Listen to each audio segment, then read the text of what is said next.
आदाब नाजरीन, खैर मकदम है आपका। मैं हूं आपके साथ शफ़ान अंसारी। वक्त हुआ है बेबाक मुंसिफ का।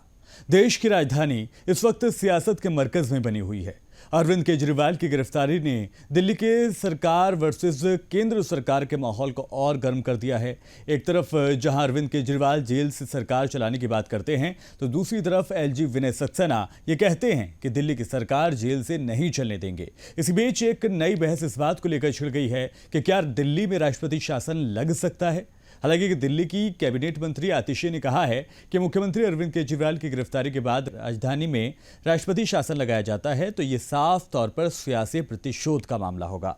मंत्री आतिशी ने आगे कहा कि देश का कानून बिल्कुल साफ है। राष्ट्रीय राजधानी क्षेत्र सरकार अधिनियम GNCTD में ये साफ कहा गया है कि अगर आपके पास सदन में बहुमत नहीं है तो आपके मुख्यमंत्री नहीं बन सकते। ये प्रावधान लागू नहीं होता, फिर किन हालात में राष्ट्रपति शासन लगाया जाएगा। आम आदमी पार्टी के वरिष्ठ नेता के मुताबिक सुप्रीम कोर्ट भी ये कह चुका है कि राष्ट्रपति शासन तभी लगाया जा सकता है जब कोई ऑप्शन ना बाकी रहे। उन्होंने कहा कि देश का कानून बहुत साफ है, राष्ट्रपति शासन केवल तभी लगाया जा सकता है जब कोई अन्य विकल्प ना हो। आतिशी ने कहा कि शीर्ष अदालत ने हर बार फैसला सुनाया है कि राष्ट्रपति शासन केवल तभी लगाया जा सकता है जब राज्य के शासन के लिए कोई अन्य विकल्प ना बचा हो। इसके बाद अब एक नई बहस इसी बात को लेकर छिड़ गई है कि क्या वाकई में राष्ट्रपति शासन लगाया जा सकता है, और अगर लगाया जा सकता है तो कानूनी एतबार से कितना जायज़ है, और अगर राष्ट्रपति शासन लगता है तो इसमें केंद्र की मिलीभगत क्या होगी, क्योंकि आरोप सीधे तौर पर मरकजी हुकूमत सेंट्रल गवर्नमेंट के ऊपर ही लग रहे हैं। इसी को लेकर चर्चा करेंगे। अपने मेहमानों का तारुफ आपसे करा दूं। ज़ेबा खान रहेंगे हमारे साथ, कांग्रेस का पक्ष रखेंगी। स्वागत है मैम आपका। राकेश पोद्दार साहब भारतीय जनता पार्टी का पक्ष रखने के लिए जुड़े हमारे साथ, खैर मकदम है आपका भी। निवान शर्मा रहेंगे, आम आदमी पार्टी की बात यहाँ पर रखेंगे, उनका पक्ष यहाँ पर रखेंगे। और नीरज महारे आपसे थोड़ी देर में सीनियर जर्नलिस्ट हमारे साथ जुड़ेंगे। सबसे पहले निवान शर्मा साहब, आप ही के पास आ रहा हूँ। क्या कुछ हो रहा है ये आपके साथ, आम आदमी पार्टी के साथ? पहली प्रतिक्रिया। बहुत बहुत नमस्कार जी। देखिए, सबसे पहले तो ये सबके सामने आ गया कि भाजपा की मंशा क्या है। आप देख लीजिए किस तरह से ये केवल और केवल आम आदमी पार्टी को खत्म करना चाहते हैं, दिल्ली की सरकार गिराना चाहते हैं, दिल्ली पंजाब की सरकार गिराना चाहते हैं, और ये किसी तरह से ये चाहते हैं कि बस आम आदमी पार्टी जो इनकी नाक में दम बन चुकी है उसको खत्म कर दिया जाए। इन्होंने कोशिश करी सबसे पहले ऑपरेशन लोटस करने की, हमारे विधायकों को खरीदने की, इनसे नहीं हो पाया। इन्होंने कोशिश करी पंजाब में हमारे नेताओं को धमकाने की, अननोन नंबर से हमने नंबर जारी किए जिनसे हमें फोन आ रहे हैं धमकी भरे। इन्होंने कोशिश कर ली, वो भी नहीं हो पाया। इन्होंने कोशिश करी किसी तरह से एलजी के थ्रू जो है ये दिल्ली सरकार को चला पाए और ये काम ना करने दे, तो माननीय मुख्यमंत्री जी ने धरने कर करके दिल्ली की जनता के काम कराए, वो भी इनसे नहीं हो पाया। जब सब कुछ इन्होंने कर लिया, जब इनसे कोई किसी चीज का हल नहीं निकला, तो बस एक गवाह को खड़े करके अरविंद केजरीवाल जी के खिलाफ गवाही दिला के और अरविंद केजरीवाल जी को जेल में डाल दिया। अभी भी जो है वो इनकी फ्रस्ट्रेशन खत्म नहीं हुई, क्योंकि अभी जेल से भी जो है वो जनता के काम चल रहे हैं। तो ये जो अरविंद केजरीवाल जी को पॉलिटिकली खत्म करना चाहते थे वो भी नहीं हो पाया, क्योंकि आप कोई भी चैनल आज खोल लीजिए, केवल और केवल पूरे देश में एक ही व्यक्ति की चर्चा, वो है अरविंद केजरीवाल। जनता बोल रही है कि ये जो इन्होंने किया गलत किया, बिना किसी सबूत के सिटिंग चीफ मिनिस्टर को, जो 3 बार का चुना हुआ मुख्यमंत्री, जिसकी दिल्ली में सरकार, जिसकी पार्टी की पंजाब में सरकार, जो 10 साल में जिसने एक जीरो से शुरू की हुई पार्टी को नेशनल पार्टी बना दिया, उनको बिना किसी सबूत के इन्होंने जेल में डाल दिया। जनता इनके खिलाफत कर रही है, वो भी इनका मंसूबा पूरा नहीं हो पाया। उसके बाद जो है अब ये चाहते थे चलो जेल में जाएगा, कम से कम अब चीजें खत्म होंगी, दिल्ली की सरकार गिर जाएगी, बाहर आके विधायकों को तोड़ देंगे, विधायकों को धमकाएंगे। हमारे विधायकों ने एकजुटता दिखाते हुए विधानसभा में दिखा दिया कि हम सब एक साथ है, एक भी विधायक नहीं तोड़ पाए, ये जितनी मर्जी इन्होंने ऑफर दे दिए। उसके बाद जेल से जो है अरविंद केजरीवाल जी हर रोज मैसेज भिजवा रहे हैं कि किस तरह से दिल्ली की जनता का काम नहीं रुकना चाहिए। तो ये साम दाम दंड भेद एड़ी चोटी का जोड़ लगाने के बावजूद भी जब अरविंद केजरीवाल जी को नहीं रोक पा रहे हैं, तो अब ये तानाशाही पर उतर आए हैं, ये गुंडागर्दी पर उतर आए हैं। मैं बड़ी जिम्मेदारी के साथ आपके चैनल पे बताना चाहता हूं कि गुंडे मवाली फोन कर रहे हैं हमारे नेताओं को और धमका रहे हैं कि या तो भाजपा में आ जाओ, और या जो है वो तुम्हारा भी वही हाल होगा जो अरविंद केजरीवाल का हुआ। ये सबूत मांगे, हमने पंजाब में सबूत दे दिए, हमारे पंजाब के नेताओं ने नंबर दे दिए, हमारे पंजाब के नेताओं ने रिकॉर्डिंग दे दी। जिस व्यक्ति के कहने पर मुख्यमंत्री को जेल में डाल दिया, उस व्यक्ति से 60 करोड़ रुपए का चंदा इन लोगों ने लिया, हमें जेल में डाल दिया, लेकिन इनको कोई पूछने वाला नहीं है। क्या इस देश में 2 कानून चलाना चाहते हैं, 2 संविधान चलाना चाहते हैं? एक संविधान जो केवल और केवल भाजपा के हिसाब से चलेगा और दूसरा संविधान जो है वो सारे विपक्षियों को जेल में डाल देगा। लेकिन जनता सर ये चीज नहीं मान रही, जनता इनके खिलाफ हो गई है और इनको आने वाले दिनों में जवाब देने वाली है। लेकिन नीरज साहब, ये तमाम आरोप जो आप लगा रहे हैं सीधे तौर पर भारतीय जनता पार्टी के ऊपर लगा रहे हैं। इससे पहले भी हमने कई नेताओं को देखा जिनके ऊपर कई इल्जामात लगे, हालांकि वो सिद्ध अभी तक नहीं हुए हैं। सबसे बड़ा और अहम उदाहरण अभी हेमंत सोरेन का ही हमारे सामने। तो कुछ ना कुछ वजूहात तो मिलती हैं, कुछ तो दलीलें होती हैं जो ईडी कोर्ट में पेश करती है, उसी की बुनियाद पर जो है जेल हो जाती है या फिर उन्हें जमानत नहीं मिल पाती। तो कुछ तो इल्जामात में दम रहा होता होगा ना? आपकी जो ऑडियंसेस आपको सुन रही है उनके लिए बड़े आसान तरीके में मैं समझा देता हूं कि इनका षड्यंत्र क्या होता है और ये कैसे उसको ग्राउंड पे इंप्लीमेंट करते हैं। सबसे पहले तो ऐसे कानून बना दो जिसमें बेल मिलना असंभव हो जाए। ऐसे कानूनों को ऐसा एक पैटर्न बना दो जिसके अंदर जो व्यक्ति है वो बेल के लिए गुहार लगाता रहे और बेल मंजूर ना हो, क्योंकि ऐसा कानून बना दिया गया है। उसके बाद विपक्षी नेताओं को पकड़ के उसी कानून के तहत जेल में डाल दो और विपक्षी नेताओं को बोलते रहो कि अब आप साबित कर लो कि मैं इनोसेंट हूं। ये एक ऐसा कानून है जो कहता है you are guilty unless you prove yourself innocent. हमारे देश का कानून है you are innocent unless you prove that you are unless you are proven guilty. इसमें इस ऐसी धाराएं बना दी गई जिसमें आप कोर्ट में जाके अपने आप को साबित करते रहिए आप इनोसेंट है और जेल में सड़ते रहिए। आपने नेताओं की बात करी, मनीष सिसोदिया जी को जेल में डाला हुआ है, 14 महीने से ज्यादा हो गया, आज तक मनीष सिसोदिया जी के ऊपर ट्रायल नहीं शुरू हुआ जी। हर बार कोर्ट को यह कहना पड़ा कि अगर आप इस केस के साथ में ट्रायल कोर्ट में जाएंगे तो 2 हियरिंग नहीं चल पाएगा आपका केस। कोर्ट ने यह बोला कि आप इनडेफिनेट टाइम के लिए ऐसे नेताओं को जेल में नहीं रख सकते। क्या ये प्रावधान है कि पहले आप उनको ऐसे कानूनों के तहत फंसा दीजिए, उसके बाद बोलिए कि बेल क्यों नहीं मिल रही, कुछ करा ही होगा जो बेल नहीं मिल रही। ये कहां का हमारे देश का संविधान ऐसा इन लोगों ने छेड़छाड़ करने की कोशिश कर ली। एक ऐसी पार्टी सत्ता में आ गई है जिसको ना संविधान से लेना देना, जिसको ना कानून से लेना देना, ये साम दाम दंड भेद करके बस चुनाव में आना चाहते हैं। इनकी पोल चंडीगढ़ चुनाव में खुल गई जब खुलेआम कैमरे के ऊपर इनके लोग जो है वो वोट चोरी करते हुए नजर आ गए। क्या इनके एक भी बड़े नेता ने उनको खड़े होकर बोला कि ये गलत किया चंडीगढ़ चुनाव में जो भी हुआ? क्योंकि इन लोगों की टॉप से बॉटम तक ये इनको मैसेज गया हुआ है कि जो मर्जी करो, जिसको खत्म करना है करो, जिसके खिलाफ कार्रवाई करनी है करो, बस सत्ता में रहो।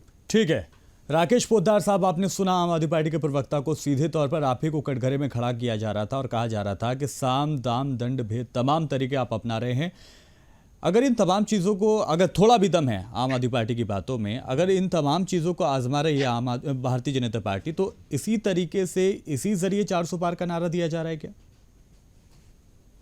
देखिए सब्बात अंसारी जी, मैं स्पष्ट रूप से कहना चाहता हूं, इन्होंने जो आरोप प्रत्यारोप भारतीय जनता पार्टी के ओर लगाया है, भारतीय जनता पार्टी ईडी और सीबीआई का इस्तेमाल नहीं करती। मैं कहना चाहता हूं कि 2005 में एक नया कानून बना था जब कांग्रेस की सरकार थी पीएमएलए के द्वारा। उस कानून के अधीन के अंदर अरविंद केजरीवाल जी जेल में गए। इनको पहले मालूम होना चाहिए, कोर्ट से पढ़ लें। दूसरा बात, 2006 में सुप्रीम कोर्ट ने कहा था कपिल सिब्बल और चिदम्बरम साहब को, मनोज सिंघवी को, कि आप इस कानून में कोई सुधार चाहते हैं, तो इन्होंने कहा कि मैं जो इस कानून में कोई सुधार नहीं चाहिए। सुप्रीम कोर्ट के सामने इन्होंने पेश किया और कहा इसलिए इन लोगों को सुधार नहीं चाहिए था क्योंकि ये लोग भ्रष्टाचारी थे। अगर उस कानून में सुधार होता तो 2006 से ही ये लोग जेल जाना शुरू करते। कई बात 2012 की बात कर रहे हैं। यही अरविंद केजरीवाल जी आज स्वराज से लेकर शराब तक की इनकी रास्ते का बात मैं करना चाहता हूँ। 2012 में इन्होंने जंतर मंतर पर अन्ना का हाथ पकड़ के इन्होंने आंदोलन किया। उस समय कहते थे देश में भ्रष्टाचार किसी ने किया तो कांग्रेस ने किया। सोनिया गांधी जी को कोसते थे, मनमोहन सिंह जी को कोसते थे, सोचिए हमारी शीला दीक्षित दिल्ली की मुख्यमंत्री थी उनको कोसते थे। लेकिन इन्होंने अन्ना को छोड़कर इन्होंने राजनीतिक पार्टी बनाई। जिस व्यक्ति ने अपने पुत्र और पुत्री की कसम खाई हो कि मैं ना राजनीतिक पार्टी बनाऊंगा, ना मैं राजनीति में जाना चाहता हूं, जनता की सेवा मैं समाज सेवी के तौर पे करना चाहता हूं, उसने वो काम किया। कहा मैंने घर नहीं लूंगा, उन्होंने घर लिया। 100 करोड़ रुपया दिल्ली सरकार का पैसा खर्च करके उन्होंने घर लिया। बोला लाल बत्ती नहीं लूंगा, लेकिन देश के प्रधानमंत्री ने उस लाल बत्ती को भी खत्म किया। इन्होंने कहा कि मैं गाड़ी नहीं लूंगा, तो इन्होंने गाड़ी लेने का काम किया। चलिए ठीक है, इन्होंने राजनीतिक पार्टी बनाई। पार्टी बनाने के बाद हम कहना चाहते हैं, हम नहीं बोल रहे हैं। 2023 में अजय माकन जी ने प्रेस कॉन्फ्रेंस में कहा कि अरविंद केजरीवाल जी शराब के घोटाले में लिप्त है। ज़ेबा खान आपके पास जाऊंगा। कांग्रेस का पक्ष लेते हैं। आप तो वैसे भी इनके साथी हैं आम आदमी पार्टी की। अगर राष्ट्रपति शासन लगाने की बात हो रही है तो कहाँ साजिश आपको नजर आती है? जी बिल्कुल, ये साजिश है। इस तरह चुनाव के समय, अब चुनाव बिल्कुल होने वाले हैं और लगातार देखिए, इससे पहले दिल्ली से पहले केजरीवाल जी से पहले झारखंड में वही किया गया। झारखंड में मुख्यमंत्री को, जनता द्वारा चुने हुए मुख्यमंत्री को ईडी और सीबीआई के द्वारा जेल भेज दिया गया। अरविंद केजरीवाल को जेल भेज दिया गया। तो भाजपा जो है ये विपक्ष मुक्त भारत चाहती है। ये चाहती ही नहीं है कि इससे कोई, किसी से लड़ना पड़े, किसी से विरोध हो, इलेक्शन लड़ना भी पड़ेगी। इनके साथ देखिए आप, ईडी, सीबीआई, इलेक्शन कमीशन सब मिलकर विपक्ष को दबाने की कोशिश की जा रही है और उसी का एक ये हिस्सा है, उसी की एक साजिश है, उसी के तहत उसी का एक ये भी पार्ट है जो साजिश की जा रही है। अब देखिए ना, पंजाब से लेकर पूरे देश में ईडी और सीबीआई अभी इलेक्शन के समय एकदम सक्रिय है, जबकि कुछ दिन गिनती के रह गए हैं लोकसभा चुनाव का, देश का सबसे बड़ा चुनाव होने को, और सरकार जो है पूरा विपक्ष को कुचलने की, दबाने की कोशिश कर रही है। और ये तो आम आदमी की बात हो गई। और कांग्रेस के साथ क्या कर रही है? कांग्रेस के साथ उसका पूरा अकाउंट फ्रीज कर दिया जाता है।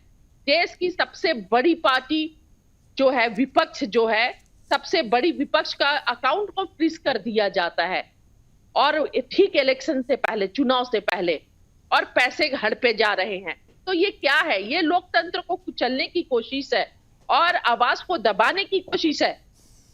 और मैं आपको बताऊं इसके पीछे कि सबसे बड़ी जो बात है, भारतीय जनता पार्टी पूरे तरह से इंडिया गठबंधन से डरी हुई है।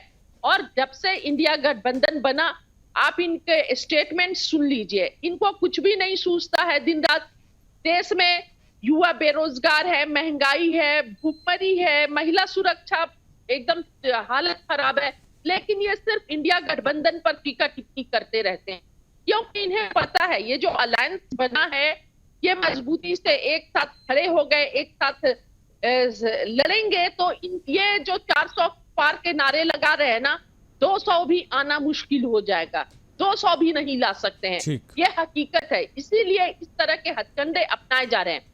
और मैं एक बात और बोलना चाहती हूँ, मैं ये बोलना चाहती हूँ, बेरोजगारी दर जो ILO का रिपोर्ट आया है उसमें देख लीजिए, भारत में जो बेरोजगार है उन पूरे बेरोजगारों में 83% युवा हैं और जो पढ़े लिखे बच्चे हैं उनकी हालत खराब है।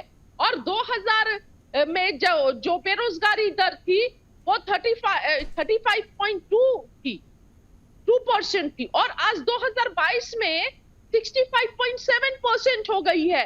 इतनी हालत खराब है, पर ये बेरोजगारी पर बात नहीं करते हैं, युवाओं के भविष्य पर बात नहीं करते हैं। ये सिर्फ उल्टी सीधी काम करते हैं, लड़ाने का काम करते हैं और फूट डालो राज करो वाली नियति करते हैं। और दूसरी बात, ED, CBI, Bharatiya Janata party अकेले इलेक्शन नहीं लड़ रही है, इसके साथ इलेक्शन कमीशन है, ईडी है, सीबीआई है, मीडिया है, कुछ गोदी मीडिया भी है, सब मिलकर साथ में इलेक्शन लड़ रहे हैं और विपक्ष को हराने की कोशिश की जा रही है। ठीक है, राकेश पोद्दार जी कंटिन्यू कीजिए आप।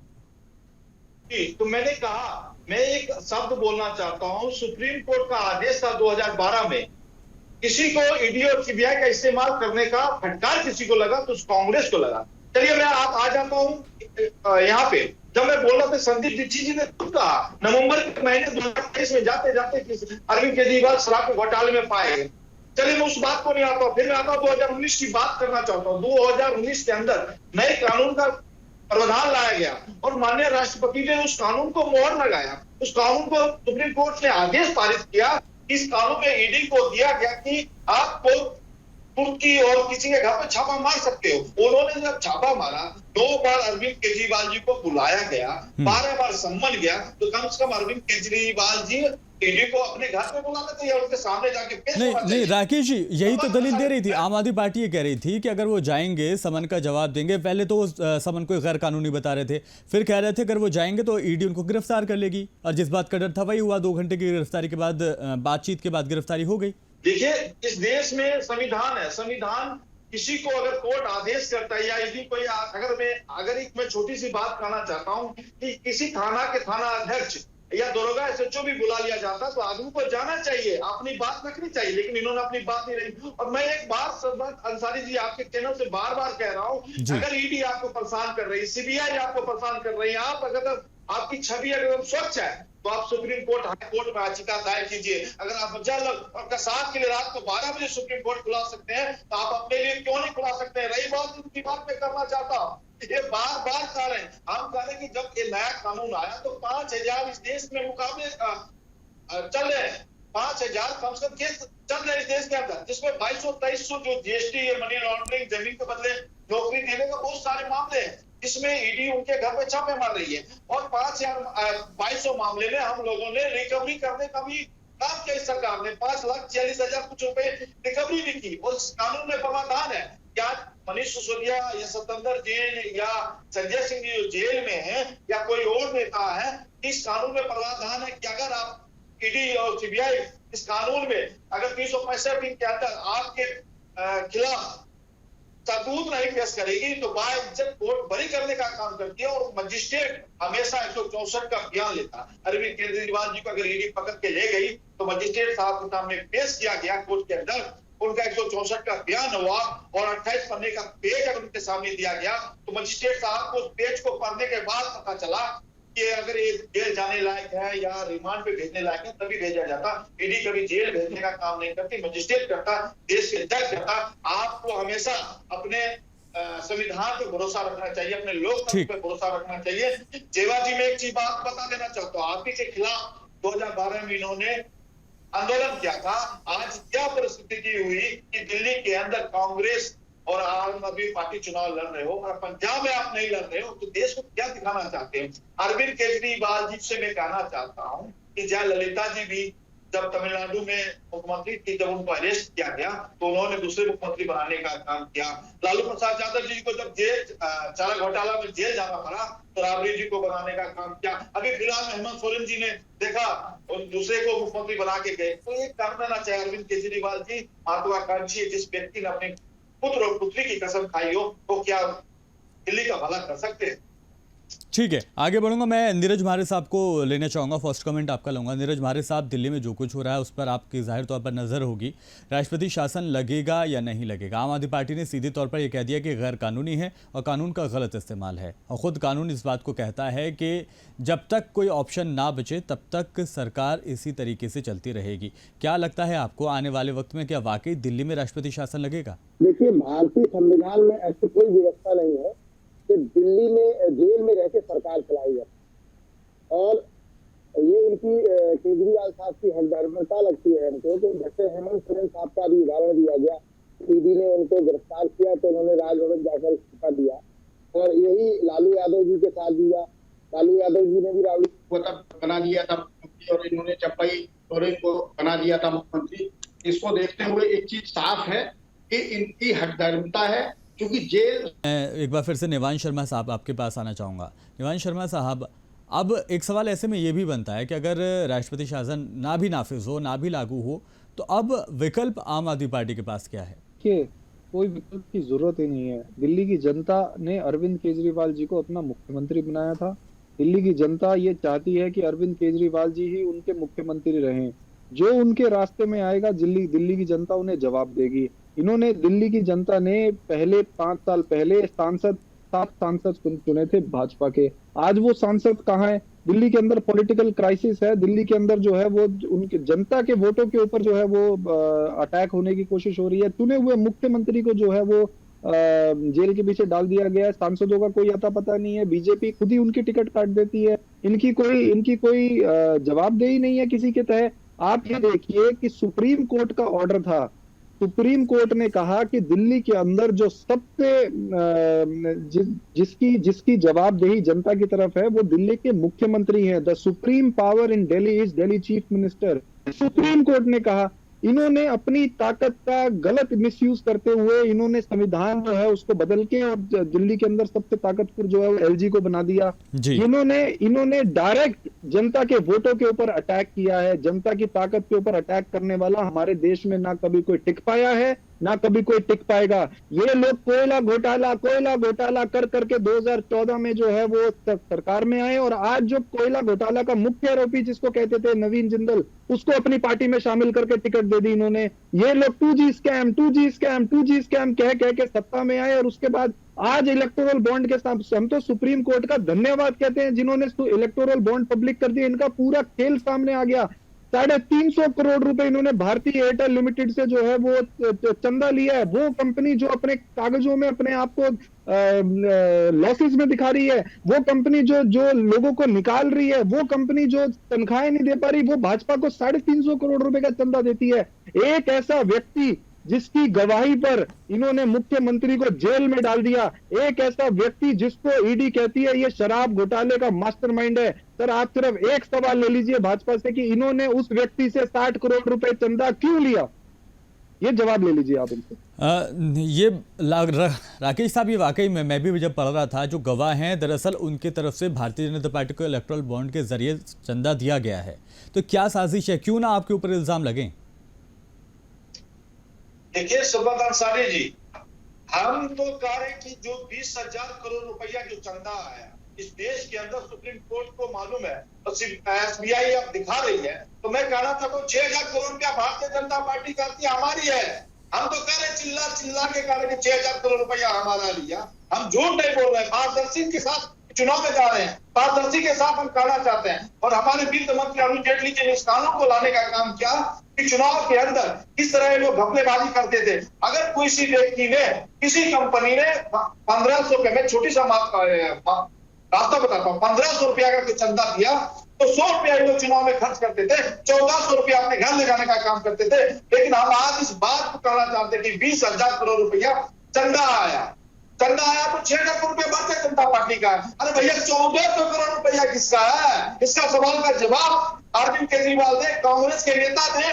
बाकी आप एक मैं और बात बता देना चाहूँ, निवान जी सुन लीजिए, राष्ट्रीय पार्टी कांग्रेस है और उससे ज्यादा चंदा किसी को आया तो ममता बनर्जी जी के पास आया। अरे भैया जवाब दो, डीएमके के पास आया, कांग्रेस के पास पैसा आया। मैं चिल्ला के कह रहा हूं, हम लोग तो पारदर्शी के साथ देश का चुनाव भी कराना चाहते हैं, कि चुनाव में भी जाना चाहते हैं, हम अपने खर्चे को भी बताना चाहते हैं कि हमें कितना चंदा आया, कितना हम लोगों ने खर्च किया। लेकिन आप तो बताइए कि आपके पास चंदा आया, उसका पैसा कहां से आया? आप तो आरोप प्रत्यारोप लगाते हैं। आज हमारे पास 303 सांसद है, 17 राज्यों में हमारी सरकार चल रही है, हमारे पास चंदा मात्र 6,000 करोड़, आपके पास 243 सांसद है, 6-7 स्टेटों में आपकी सरकार चल रही है, आपके पास 1,400 करोड़ रुपया कहां से आया? इसका सवाल का जवाब कोई दे। आज अरविंद केजरीवाल जी बात करते हैं, विजय नायर कौन है? इनके सहयोगी हैं, इनके यहाँ सोशल मीडिया देखते हैं। उन्होंने कहा कि हमने 45 करोड़ रुपया गवा की चुनाव में पहुंचाने का काम किया। हमने इनका अरविंद केजरीवाल के कविता के साथ मीटिंग कराने का काम किया। अरे भैया, आपने गिरवान में जाके भारतीय जनता पार्टी ने क्या किया, क्या नहीं किया, हम जनता के बीच में अब चुनाव में चले गए। और आपने कहा, अच्छी बात कहा कि हमारे यहाँ टिकट क्यों काटे जाते हैं। भैया हमारे यहाँ कार्यकर्ताओं की कमी नहीं है। 16 करोड़ कार्यकर्ता है, 16 करोड़ कार्यकर्ताओं में मात्र 4,000-5,000 कार्यकर्ता सदन में जाएंगे, लोकसभा या सभा जाएंगे या विधानसभा जाएंगे या प्रतिनिधि चुने जाएंगे। सभी लोग लगे हुए कि देश के निर्माण कैसे हो, देश कैसे विकास करे।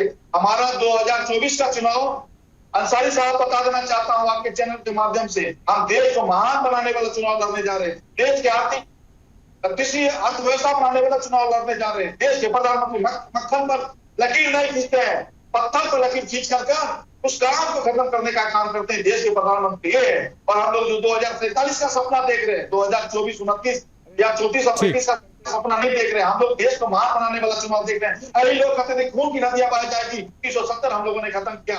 राहुल गांधी आज हमारी वाहन पर ही बैठी हुई है। राहुल गांधी तंज कसते थे कि भारतीय जनता पार्टी के पास क्या आप समय नहीं बताएंगे, तारीख नहीं बताएंगे, मंदिर वही बनाएंगे।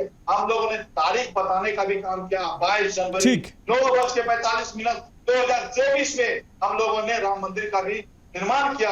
1970 पे श्यामा प्रसाद मुखर्जी जी 50 ठीक है राकेश जी, बहुत लंबा जा रहा है, मैं आ रहा हूँ। मैं नीरज जी के पास भी आऊंगा, लेकिन मैं निवरान जी से बैक क्वेश्चन ले लेता हूँ। जी देखिए, मैंने स्पष्ट सवाल पूछा कि शराब घोटाले के मुख्य किंग पिन से आपने चंदा क्यों लिया? इन्होंने कोई जवाब नहीं दिया।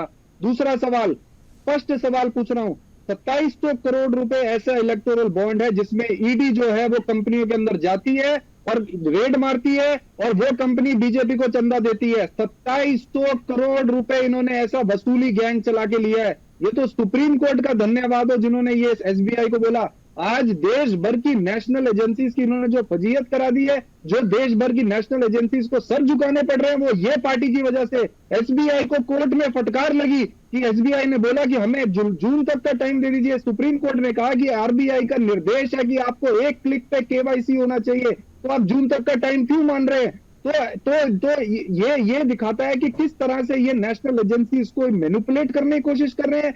एक क्लिक में जो डेटा आ सकता है वो ये एजेंसी को फोर्स करते हैं कि आप लटकाइए, आप बाहर ना आए, क्योंकि बाहर आएगा तो इनकी पोल खुल जाएगी। और इनकी पोल खुल गई कि किस तरह से ईडी जाती है, ईडी जाके रेड मारती है और वो कंपनी भाजपा को चंदा देती है और वो कंपनी बिल्कुल क्लीन चिट मिल जाती है। ईडी जाती है, रेड मारती है, वो कंपनी भाजपा को चंदा देती है, बेल मिल जाती है, ईडी कोई अपोज नहीं करती। और जो सर उठा के इन लोगों के सामने खड़ा रहता है अरविंद केजरीवाल की तरह, जो घुटने नहीं टेकता, उसको उठा के जेल में डाल देते हैं। यही आज चल रहा है देश में। आज ये पूरी तरह से एक्सपोज हो चुके हैं। और मैं बड़ी जिम्मेदारी से आपको एक बात बता सकता हूं सर, ये शराब घोटाला इनके ऊपर पूरी तरह से उल्टा पड़ चुका है और ये आने वाले कई साल तक इस चीज को रिग्रेट करेंगे कि हमने एक ईमानदार आदमी को उठा के जेल में क्यों डाल दिया।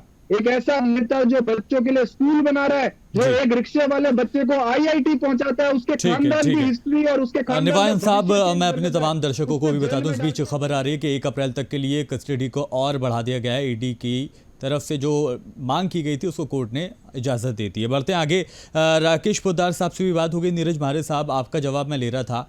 अभी 1 अप्रैल तक के लिए पता रह जाया कि ईडी की जो रिमांड है वो रहेगी, यानी कि अभी कस्टडी में केजरीवाल रहेंगे। क्या फ्यूचर आपको दिखाई दे रहा है आम आदमी पार्टी का? क्या कोई और नया चेहरे के तौर पर मुख्यमंत्री बनेगा या फिर वाकई में जेल से सरकार चलाई जा सकती है? नहीं, देखिए, भारतीय संविधान में ऐसी कोई व्यवस्था नहीं है कि सरकार जेल से चले। लेकिन सर कोई आरोप तो साबित नहीं हुआ ना नीरज जी, आरोप तो अभी तक कोई साबित नहीं हुआ है। क्योंकि पुलिस ईडी उन्हें गिरफ्तार कर चुकी है, तो संविधान के हिसाब से नियमावली है वो है तो पहले तो सरकार को भी जेल नहीं जाती। मुख्यमंत्री जेल का मतलब सरकार नहीं। तो नियम ये है कि पहले तो उन्हें इस्तीफा दे देना चाहिए। अगर उन्होंने इस्तीफा नहीं दिया है तो राज्यपाल की सिफारिश पे केंद्र सरकार को यह अधिकार है कि वो किसी भी सरकार को निलंबित कर, निलंबित रहेगी सरकार। तो जो विधायक है वो इसी तरह बने रहेंगे जो भारतीय संविधान की कानून व्यवस्था उसके तहत। और उसके बाद जब इनका मामला होगा तो बात बन जाएगी इनकी। तीसरी बड़ी बात कि अन्य प्रदेशों में जैसा हुआ सोरेन साहब के साथ हुआ, तो उन्होंने भी पहले इस्तीफा दिया। इस्तीफे के बाद उन्होंने चंपई सोरेन को मुख्यमंत्री बनाया, लालू यादव ने भी ऐसा किया। तो भारतीय संविधान के हिसाब से निश्चित रूप से अधिकार है केंद्र सरकार के कि राज्यपाल की सिफारिश पे वो सरकार को निलंबित कर सकती है और निलंबन बना रहेगा, सरकार नहीं चल पाएगी। क्योंकि सरकार जेल से नहीं चल सकती सर। कैबिनेट की बैठक अगर आपको बुलानी है तो क्या जेल में हो पाएगी? क्या चीफ सेक्रेटरी से आपको फाइल पे दस्तखत करेंगे, क्या जेल जाके वो दस्तखत कराएगा? इस तरह की भारतीय संविधान में कोई व्यवस्था नहीं है। तो निश्चित रूप से इसमें सरकार जो अगला कदम उठाएगी, तो मुझे मेरा अपना अनुमान यह है कि नियम जो संविधान भारत का कहता है उस हिसाब से सरकार को निलंबित कर दे। जी ठीक है, मैं ज़ेबा जी आपके पास आ रहा हूँ। ज़ेबा जी, आपको क्या लगता है कि वाकई में जेल से सरकार चलाई जा सकती है या फिर एक नया चेहरा मुख्यमंत्री का दिल्ली में हो सकता है आम आदमी पार्टी का? क्योंकि आप साथ में चुनाव लड़ रहे हैं, इसीलिए मैंने आपसे ये सवाल किया। देखिए, बिल्कुल अरविंद केजरीवाल ही बहुत लायक चीफ मिनिस्टर हैं, तो उन्हें जेल से चलाना चाहिए। और कोई भी और चीफ मिनिस्टर बनेगा फिर अलग दूसरे प्रॉब्लम्स क्रिएट होंगे। इसलिए मुझे लगता है कि अरविंद केजरीवाल को जेल से ही चलाना चाहिए। लेकिन भारतीय जनता पार्टी की यहाँ पर मंशा कुछ और ही है। यहाँ पर कोई स्कैम नहीं है, कोई घोटाला नहीं है, कुछ भी नहीं है। इन्हें विपक्ष को कुचलना है, विपक्ष की आवाज को दबाना है, विपक्ष को कमजोर करना है। अगर ये सही में किसी घोटाले के खिलाफ लड़ाई लड़ रहे होते तो सारे घोटालेबाजों को तो ये अपने पार्टी में ले जा रहे हैं।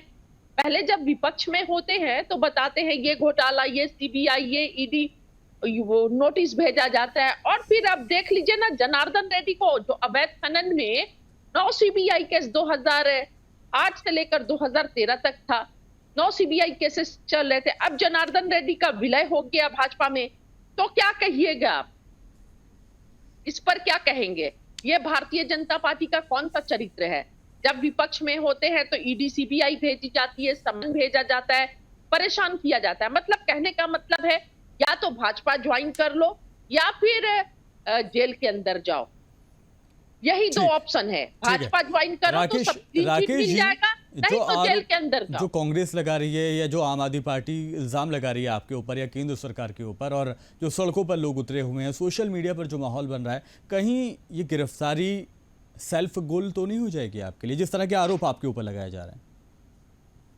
पहले तो अंसारी साहब मैं बताना चाहता हूँ, मेरी बड़ी बहन बैठी हुई है, इतना झूठ बोलती है, इतना झूठ बोलती है, इसका काला कौवा भी इसको काटेगा, इसको छोड़ेगा नहीं, काला कौवा भी काटेगा। मैं दूसरी बात करना चाहता हूँ, देश के अंदर परफेक्शन चलाया जा रहा है, ये पॉलिटिकल बयान है। मैं बार बार कह रहा हूँ कि 5000 इस देश के अंदर मामले चल रहे हैं, 5000 मामले चल रहे हैं, सिर्फ 5 या 10 पॉलिटिकल मामले चल रहे हैं, जिसमें ये लोग बार बार कह रहे हैं कि कांग्रेस को मिला क्या प्रतिवर्ष 2 करोड़ रोजगार। इंडियन एम्प्लॉयमेंट रिपोर्ट जो है 2020 सारे सवालों का जवाब लीजिए क्या है, सारे सवालों का जवाब मेरी बात रिपोर्ट आई है, इंटरनेशनल लेबर ऑर्गेनाइजेशन की रिपोर्ट आई है, वो देख लीजिए फिर बात कीजिए। हर बार तुम झूठ बोलती हो, पहले रुको, सुन लो, झूठ मत बोलो। आप लोग चुनाव के लिए मैं बोल रहा हूँ, मैं रिपोर्ट के अनुसार बोलूंगा, भारत सरकार के आंकड़े नीति आयोग की रिपोर्ट के अनुसार बोलूंगा। पहले सुन लो मेरी बात। ये सब पॉलिटिकल बयान है कि ईडी और सीबीआई का इस्तेमाल कर आप लोगों ने हत्या की है। ज़ेबा जी, मैं मौका दूंगा आपको, ज़ेबा जी के पास मैं आऊंगा। मैं राकेश जी अपनी बात मुकम्मल कीजिए। ये लोग परफेक्शन चला रहे हैं और भारतीय जनता पार्टी को बदनाम करने की बात है। अभी आपने ही कहा कि 1 अप्रैल को हाई कोर्ट मजिस्ट्रेट साहब ने तारीख बता दिया, आपको 1 अप्रैल तक का रिमांड पे जाना है, तो ईडी ने लेके नहीं किया, पहले मजिस्ट्रेट साहब ने ही किया। मजिस्ट्रेट साहब को लगता होगा तभी तो उन्होंने भेजने का काम किया। आज लगता होगा मजिस्ट्रेट साहब को अरविंद केजरीवाल अच्छे आदमी हैं, इनके पास प्रूफ नहीं है ईडी के पास, तो छोड़ देते, क्यों भेजा जा रहा है? लगता है कभी भेजा जाता है। एक बात। दूसरी बात, आज करें जेल से चलाने का काम कर रहा हूँ, पूर्व अटॉर्नी जनरल मुकुल रोहतगी जी कहते हैं उन्हें इस्तीफा देना होगा। यदि अरविंद केजरीवाल जी नॉमिनेट नहीं करेंगे तो हेडलाइन सरकार नहीं चल सकती है। और मैं एक बात और कहना चाहता हूं कि उनको अपने गिरबान में झांकना चाहिए। जेल के अंदर है, कैबिनेट की किस तरह बैठक होगी, आप किस तरह आपको दिल्ली चला सकते हैं, किस तरह आप वित्त मंत्रालय से पैसा कैसे जनता तक पहुंचा सकते हैं, सब इनके पास कोई बात नहीं है। सिर्फ महत्वाकांक्षी लोग हैं, सरकार में सत्ता में बने रहना चाहते हैं और इसीलिए ये लोग करना चाहते हैं। ये लोग के पास कोई देश के अंदर कोई मुद्दा नहीं है और इंडी गठबंधन पूरा विफल हो चुका है। और अभी देख सकते हैं कि पूरे देश के अंदर इन लोगों का कहीं गठबंधन दिखता नहीं है। सिर्फ मोदी जी को गाली देना, 104 बार गाली दे चुके हैं अभी तक, सिर्फ गाली देना, ईडी सीबीआई के इस्तेमाल की बातों को करना, इनके पास कोई विकास का मुद्दा नहीं, कोई एजेंडा नहीं है, ना कोई रूट। नीरज मारे साहब, अब मैं ये जानना चाहूंगा कि अब ये कहा जा रहा है अरविंद केजरीवाल की तरफ से कि पिछले 2 सालों से ये केस चल रहा है और कुछ हाथ लगा नहीं है अब तक, तो ये पूरी तरह से सियासी षड्यंत्र है। कोर्ट में भी अभी उन्होंने ये बोला कि सियासी षड्यंत्र है, जो कुछ उनके खिलाफ रचा जा रहा है। अब आने वाले वक्त में जिस तरह से जेल की रिमांड भी बढ़ गई है, 1 तारीख तक अब वो जेल में रहेंगे, तो क्या पब्लिक सेंटिमेंटल अरविंद केजरीवाल के साथ जा सकता है आने वाले चुनावों में? देखिए, जो भी अभी ईडी ने कार्रवाई की है, अगर ईमानदारी की बात करते हैं तो इस तरह की कार्रवाई खासकर जब हमारे देश में चुनाव है, चुनाव के दौरान नहीं होनी चाहिए। जो भी चीज थी, अगर 2 साल से केस चल रहा था तो 2 साल पहले, 6 महीने पहले आप गिरफ्तारी करते, ऐसा नहीं किया गया। तीसरी बड़ी बात जो आप कह रहे हैं, निश्चित रूप से अरविंद केजरीवाल साहब को जनता की सिंपैथी मिलेगी, जनता उनके साथ है, इसमें कोई दो राय नहीं है। भारतीय जनता पार्टी को भी खतरा जरूर महसूस हो रहा है, चाहे वो उत्तर प्रदेश में समाजवादी पार्टी हो या दिल्ली में आम आदमी पार्टी हो, इनसे डरी हुई है भारतीय जनता पार्टी। यही कारण है कि बार बार आप कभी अखिलेश यादव को नोटिस देते हैं और आप आज अरविंद केजरीवाल साहब को गिरफ्तार कर लिया, तो इनसे काम नहीं चलेगा। जनता, जब आपको लग रहा है कि आप 400 पार कर सकते हो, तो दबाव बनाने की राजनीति की कोई आवश्यकता मुझे नहीं लगता है। लेकिन जैसा कि अभी एक बात कही जा रही थी कि जेल से सरकार तो भारत के संविधान में नहीं है, तो जेल से सरकार चलाना तो नामुमकिन है। हर कीमत पर इस सरकार को भारतीय जनता पार्टी, चूंकि केंद्र में है, तो राज्यपाल की सिफारिश पर इसको निलंबित कर देगी और निलंबन यूं ही बरकरार बना रहेगा, राष्ट्रपति शासन में लगा रहेगा। तो ऐसी कोई व्यवस्थाएं नहीं होती हैं कि आप जेल से सरकार चला सकते हैं। जेल से सरकार चलेगी नहीं। कैसे आप कैबिनेट की बैठक कर लोगे, कैसे अन्य तमाम प्रक्रियाएं होती सरकार चलाने के लिए, कैसे आप रोज फाइल लेके कौन जाएगा जेल में, तो फिर जेल में रहने का फायदा ही क्या। हाँ, लेकिन ये संवैधानिक तरीका नहीं है कि आप चुनाव के जब तुरंत अभी कुछ समय बाद ही चुनाव नामांकन प्रक्रिया चल चुकी है और नामांकन चल भी रहे हैं, उस समय इस तरह की कार्रवाई बिल्कुल निश्चित रूप से दुर्भावनापूर्ण कार्रवाई कही जा सकती है। अंसारी साहब, ठीक है, आगे बढ़ता हूँ। निवान शर्मा साहब, अब आप तो पार्टी से जुड़े हुए हैं, क्या लग रहा है कि आने वाले दिनों में नया मुख्यमंत्री दिल्ली को देखने को मिल सकता है क्या? क्योंकि अगर कानून इजाजत नहीं दे रहा तो जाहिर तौर पर मजबूरी आम आदमी पार्टी के सामने होगी कि नया चेहरा मुख्यमंत्री के तौर पर पेश करना होगा आवाम के सामने। सर देखिए, अभी प्रधानमंत्री जी ने एक इवेंट में कहा था कि मैं भविष्य को भांप लेता हूँ जी, वो सही कहा। उन्होंने अरविंद केजरीवाल को जेल के पीछे इसलिए डाला है क्योंकि उन्होंने भविष्य को भांप लिया है।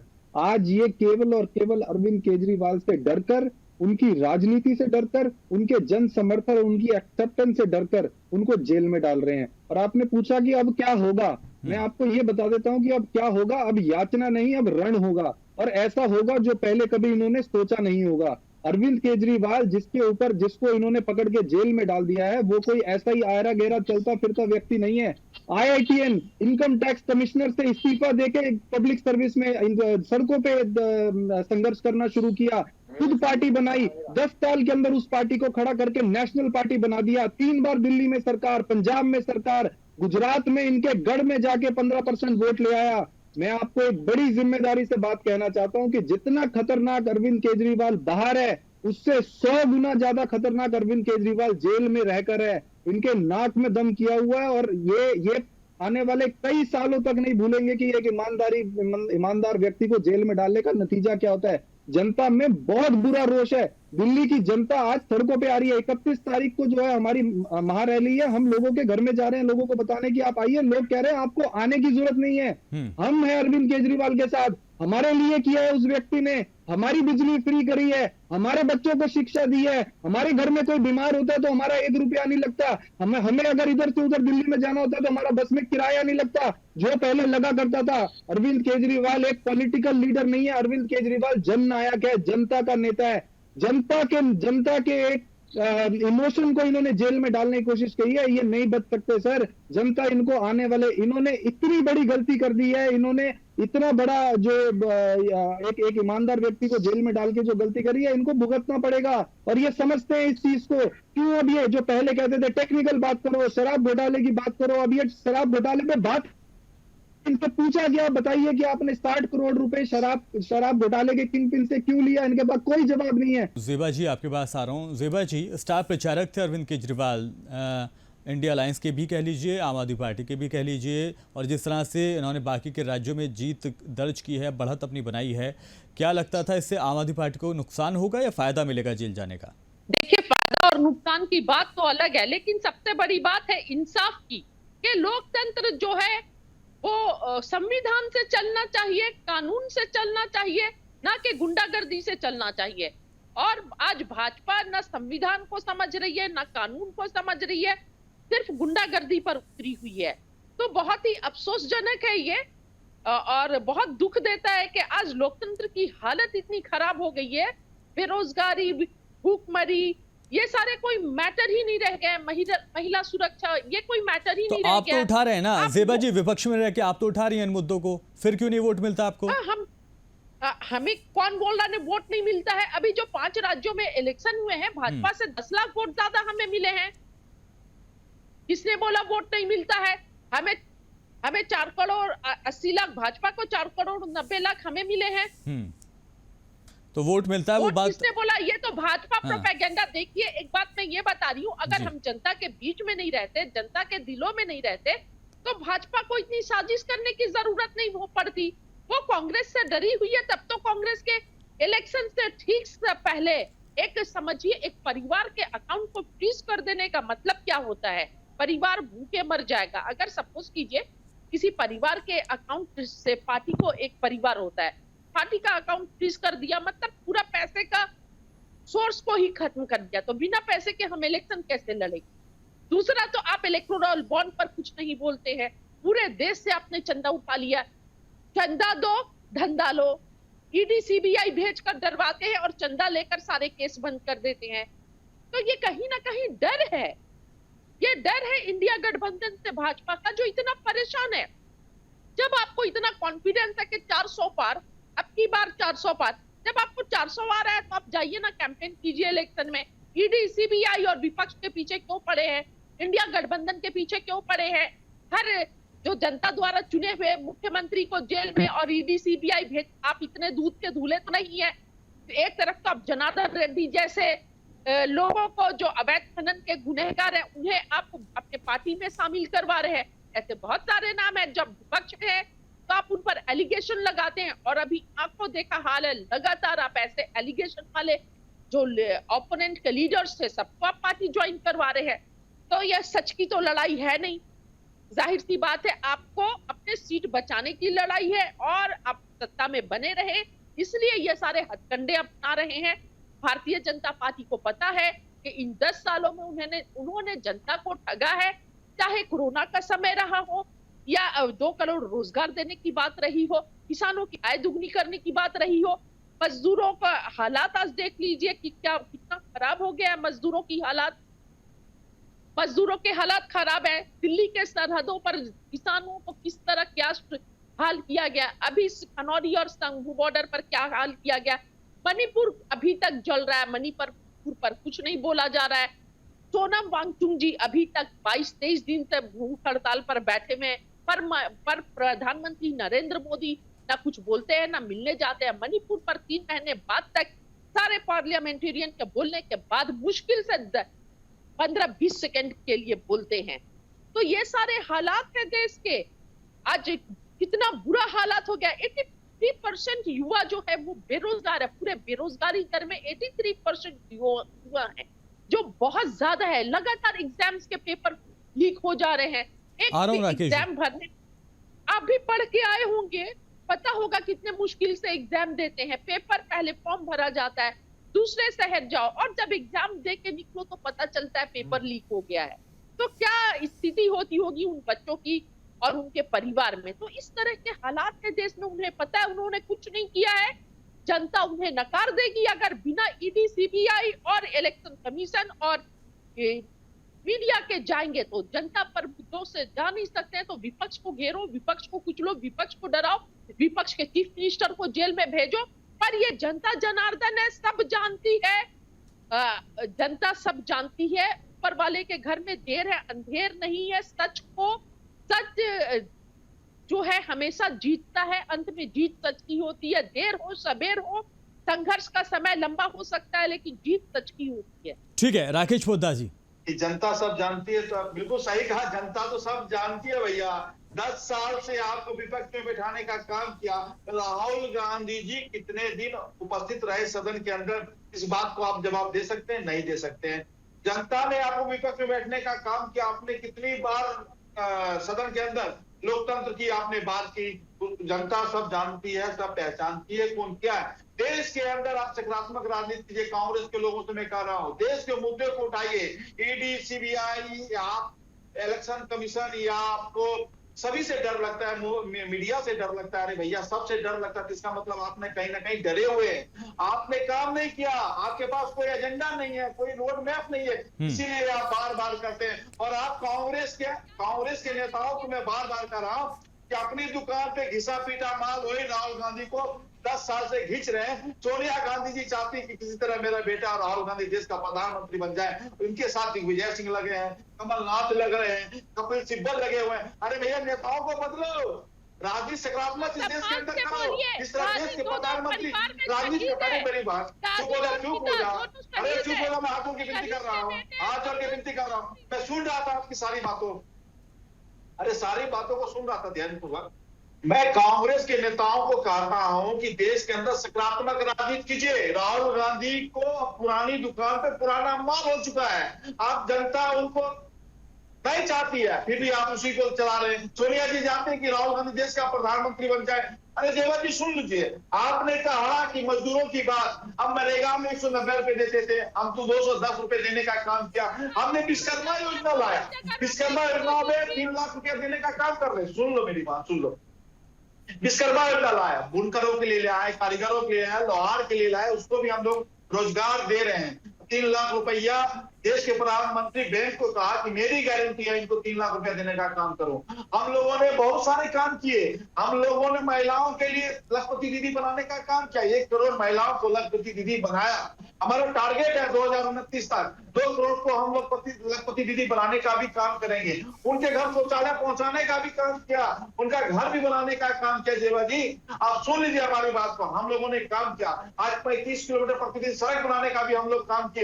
आप लोग क्या करते, 2 दिन में 35 किलोमीटर सड़क बनती थी, आपने कोई काम नहीं किया। 60 साल इस देश की जनता ने, सुन लीजिए मेरी बात, अरे सुनो तो सही, हल्ला करने से जनता नहीं जान जाएगी, आपकी पहचान नहीं। सुन लीजिए, 60 साल इस देश की जनता ने आपको जनादेश दिया, आपने क्या किया, तुष्टीकरण की। जनता ने जनादेश का दुरुपयोग करके आपने परिवार को बढ़ाया। जनता ने जनादेश करके जातिवाद इस देश में लाया। जनता ने जनादेश के आप दिया तो 12 भ्रष्टाचार घोटाले आप लोगों ने किया। तो आप अपने गिरिबान में झांक लीजिए, जनता सब जान चुकी है, पहचान चुकी है। आप लोग अपने निजी स्वार्थ के लिए आज अरविंद केजरीवाल जी के साथ चले गए, आप अपने निजी स्वार्थ के लिए लालू यादव जी के साथ चले गए, आप अपने निजी स्वार्थ के लिए शरद पवार से हाथ मिलाया। इन लोगों ने आपके खिलाफ पार्टी बनाने का काम किया, आपने अपने निजी स्वार्थ के लिए फारूक अब्दुल्ला जी के साथ चले गए। तो जनता सब जानती है, जेवा जी आपको पहचान चुकी है। जिसको आप लोग बेच रहे हैं, कांग्रेस ने उन संपत्तियों को बनाया है जिसको आज आप बेच रहे हैं, बेच कर खा रहे हैं और देश को लूट रहे हैं। ठीक है नीरज जी, नीरज म्हारे साहब आपके पास मैं आना चाह रहा हूं और आपसे कमेंट लूंगा, प्रोग्राम का खत्म ही मुझे करना है। नीरज म्हारे जी, जिस तरह से आरोप ये लगाए जा रहे हैं कि कांग्रेस के अकाउंट्स को सील कर दिया गया, बाकायदा प्रेस कॉन्फ्रेंस की गई थी, राहुल गांधी मल्लिकार्जुन खड़गे खुद बैठे थे उसके अंदर, और उसके बाद ये इल्ज़ाम लगाए गए कि हम चुनाव लड़ें तो लड़ें कैसे। तो इस तरह से अगर विपक्ष पंगु हो जाए, बिना पैसों के, बिना फाइनेंशियली स्ट्रांग हुए, वो चुनाव कैसे लड़ पाएगा? तो ये तो एक तरफा चुनाव हो गया। सबसे बड़ी चीज है कि ये जानकारी दी है तो 18-19 में नहीं किया, अभी जिम्मेदारी भैया की है, बिहार की है, किस तरह की है। अगर इनके वहाँ दाखिल किया गया होता तो निश्चित रूप से अकाउंट जिस तरह आरोप लगा रहा है, और अगर नोटिस नहीं मिला गया आपको 6 से 7 साल बाद तो नोटिस दिया गया। मैं ये समझना चाहूंगा, राहुल गांधी ये कह रहे हैं कि हमारे खातों को सीज कर दिया गया है केंद्र सरकार के द्वारा। आप ये कह रहे हैं कि केंद्र सरकार की साजिश का ही असर है कि अरविंद केजरीवाल जो आपके स्टार प्रचारक हैं वो जेल के अंदर बंद है। लोकसभा चुनाव कुछ महीनों में होने वाला है, कुछ ही दिन बाकी रह गए हैं। कितना मुश्किल है आपके लिए इस चुनाव को, इस लड़ाई को लड़ना? सर देखिए, बिल्कुल जो ये भाजपा की साजिश है ये फेल हो चुकी है, क्योंकि अब ये जो लड़ाई है वो संविधान को बचाने की लड़ाई हो गई है। पहले इन्होंने एक प्रोपेगेंडा का बबल बना रखा था कि हम भ्रष्टाचार नहीं करते हैं, हमने विश्व गुरु बना दिया, हमने ये कर दिया। अब हर पॉइंट पे ये पूरी तरह से फेल हो चुके हैं। उसका रीजन क्या है आप देख लीजिए, पूरे विश्व की न्यूज एजेंसीज ने ये बोला है कि भारत में डेमोक्रेसी खतरे में है, और जो डेमोक्रेटिकली जो है वो अगर चुनाव से ठीक पहले मुख्य विपक्षी दल के one of the most important leaders को पकड़ के जेल में डाल दिया जाता है, या एक बॉस सबसे बड़ी मुख्य पार्टी जो है उनका खाता सीज कर दिया जाता है। तो इससे प्रभाव, लेवल प्लेइंग फील्ड जिसको कहा जाता है कि सबको समान एक जमीन मिलनी चाहिए चुनाव लड़ने के लिए, हमारी डेमोक्रेसी ये है। जनता को चुनने दीजिए आप, अगर आपने काम किया आप जनता के सामने रखिए, हम जनता को असलियत बताएंगे, जनता हमें चुनेगी, आपको चुनेगी। ये एक तरीका है डेमोक्रेसी का। लेकिन ये क्या तरीका हुआ कि आप जब आप देख रहे हैं कि हम नहीं जीत रहे तो आप जो है वो लीडर्स को जेल में उठा के डाल रहे हैं, आप एक पार्टी के खाते सीज कर रहे हैं, और जिन मुद्दों के ऊपर आप सरकार में आए थे आपको अपनी पार्टी के नेता चुनाव लड़ने के लिए नहीं मिल रहे। आप सोचिए, ये जो भाजपा के प्रवक्ता हैं, इन जैसे कार्यकर्ता सर दरियां उठाते रह जाएंगे, नवीन जिंदल जैसे लोगों को टिकट देते रहेंगे ये बाहर से बुला बुला के। ये आज बीजेपी के जो कोर वर्कर्स हैं वो भी बीजेपी से बहुत नाराज हैं इस वजह को लेके कि जिन मुद्दों पर बीजेपी सरकार में आई थी उन मुद्दों पर आज बीजेपी पूरी तरह से एक्सपोज हो चुकी है। 2700 करोड़ रुपए इन्होंने ऐसे लिए हैं जो ईडी को भेजकर लिए, उसके बाद इन्होंने ऐसे लोगों को टिकट दिए हैं ठीक जो है। मुख्य आरोपी हैं बड़े-बड़े घोटालों निवान साहब, के। मेरे पास तो वक्त की जनता थोड़ी की सी लड़ाई कमी है है सर, जनता जी, अपने आप लड़ेगी। लेकिन आपने अपनी बात को यहाँ पर रखा, बहुत शुक्रिया। नीरज हमारे साहब सीनियर जर्नलिस्ट के तौर पर जुड़े, सर आपका भी बहुत शुक्रिया। राकेश पोद्दार साहब आपका भी बहुत शुक्रिया, और ज़ेबा खान जो कि कांग्रेस का पक्ष रख रहे थे, आपका भी बहुत शुक्रिया। तो कुल मिलाकर ये कहा जा सकता है कि सवाल अब यही बना हुआ है कि क्या राष्ट्रपति शासन आने वाले दिनों में दिल्ली में लगेगा या नहीं। और आपको ये भी बताते चलें कि अब तक के इतिहास में दिल्ली में सिर्फ एक मरतबा राष्ट्रपति शासन अरविंद केजरीवाल के सीएम रहते हुए ही 2014 में लगा था। अब देखना ये होगा कि आने वाले वक्त में और क्या कुछ सियासत के रंग देखने को मिलेंगे। फिलहाल बेबाक मुंसिफ में इतना ही।